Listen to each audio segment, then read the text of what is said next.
Eu sou Eduardo Miranda, médico, cirurgião cancerologista e professor de medicina em Recife, e quero me dirigir aos médicos, estudantes, trabalhadores da área da saúde e aos brasileiros em geral.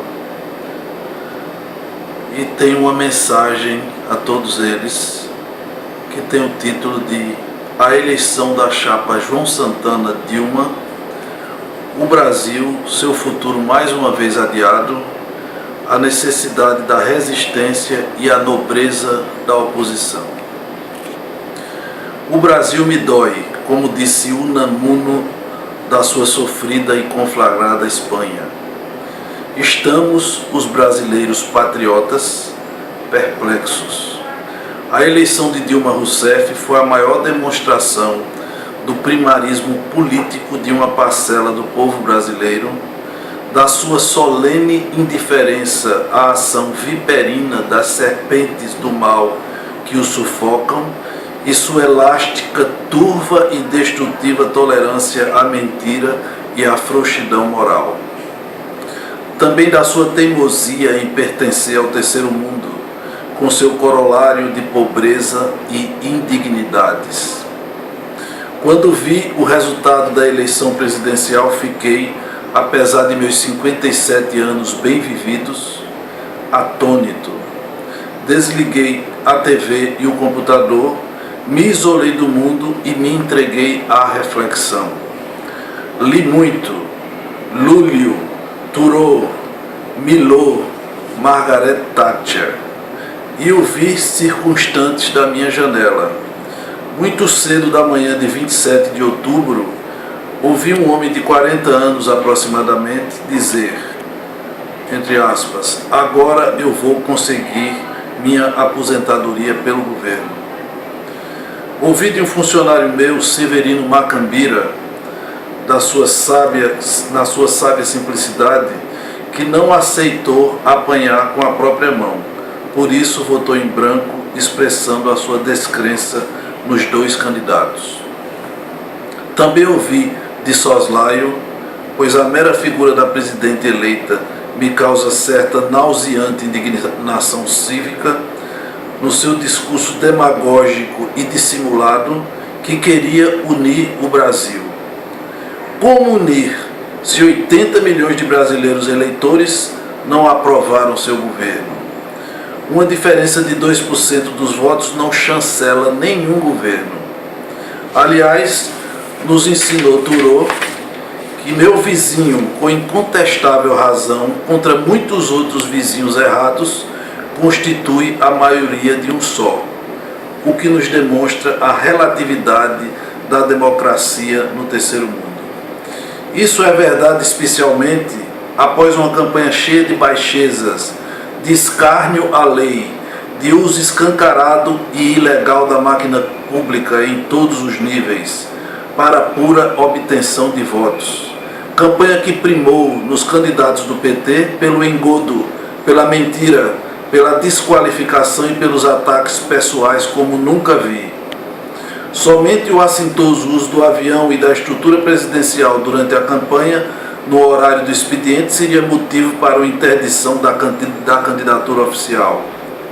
Mas o presidente do TSE foi advogado do PT por 10 anos e o ministro do STJ, que julgou uma ação contra o órgão da imprensa, também foi advogado do partido, o que obviamente já indicaria um claro impedimento a esses senhores.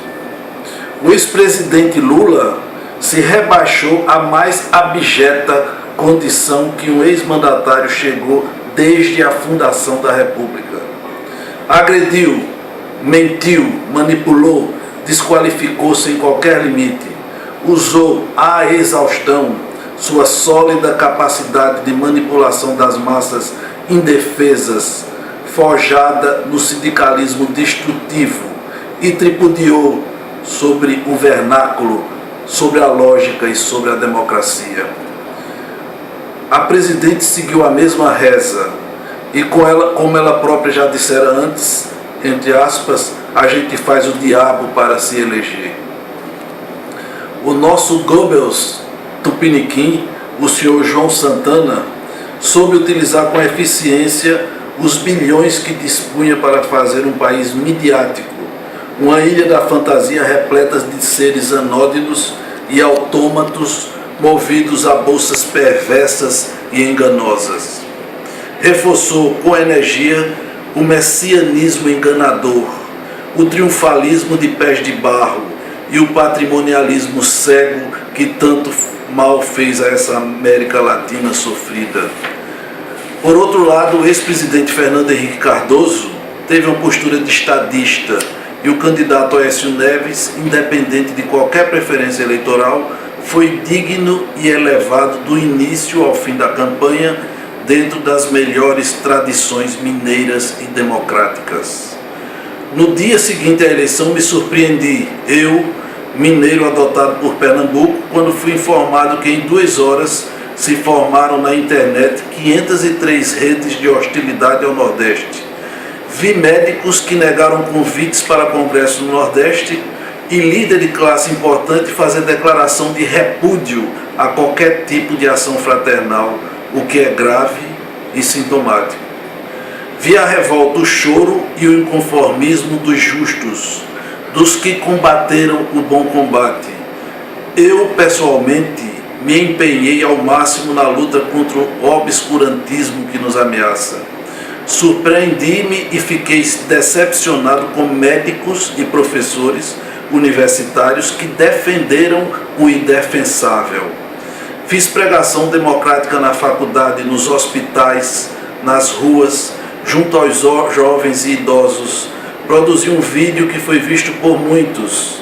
Trabalhei com afinco pela democracia até o último minuto. Sofri com a minha mãe Lourdinha, de 88 anos, professora que se indigna e se revolta contra os vendilhões do Brasil. Mas aí, depois de tanta indignação e perplexidade, me abeberei em Thoreau, que escreveu em 1849 o clássico A Desobediência Civil e citou, entre aspas, os únicos que podem me coagir são aqueles que obedecem a uma lei mais alta que a minha. Em Margaret Thatcher, reli, entre aspas, para cada pessoa que receba sem trabalhar, deverá haver uma pessoa que trabalhe sem receber.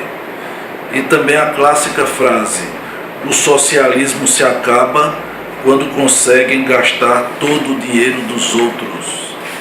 Em Milor, reli e lembrei imediatamente do governo do PT a seguinte frase: a imprecisão fundamental da natureza é a incompetência não doer. Recorri também a Lúlio, nascido na ilha de Maiorca no século XIII, que escreveu o clássico Livro das Bestas, uma das mais inspiradas e sábias interpretações sobre o poder e a natureza humana.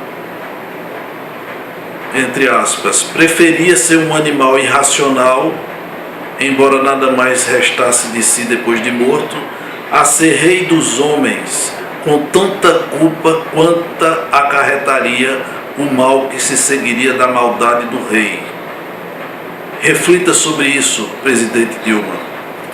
Finalmente enturou, numa reflexão sobre sua obra, numa prisão injusta a que foi submetido por delito de opinião, eu li a seguinte frase: sob um governo que prenda qualquer homem injustamente, o único lugar digno para um homem justo é também a prisão. Eu e todos os justos e patriotas brasileiros estamos na prisão dos justos, encarcerados por poderosas presas que sufocaram a democracia e vilipendiaram o Brasil. Mas não nos sintamos confinados. Essas sólidas e espessas paredes do obscurantismo e da manipulação das massas indefesas nada podem contra nós. São apenas um descomunal desperdício de pedras e argamassa. Nossas ideias e o impulso vital pela democracia são invencíveis. Podem mais que todas as balas da desídia e são mais poderosas que todas as armas da insensatez. Nossa ideia e nossa prática diária, diuturna, nos farão superar essa fase cinzenta de nossas vidas. A presidente Dilma e seu partido não me representam, nem aos 51 milhões de brasileiros que votaram na oposição, nem aos 30 milhões que votaram nulo ou branco. Resistiremos na trincheira sólida e profunda da palavra livre e do compromisso com a verdade e com o Brasil. Lutaremos com patriótica e incansável energia pela justiça, pela liberdade e pela democracia, sem trégua. Obrigado.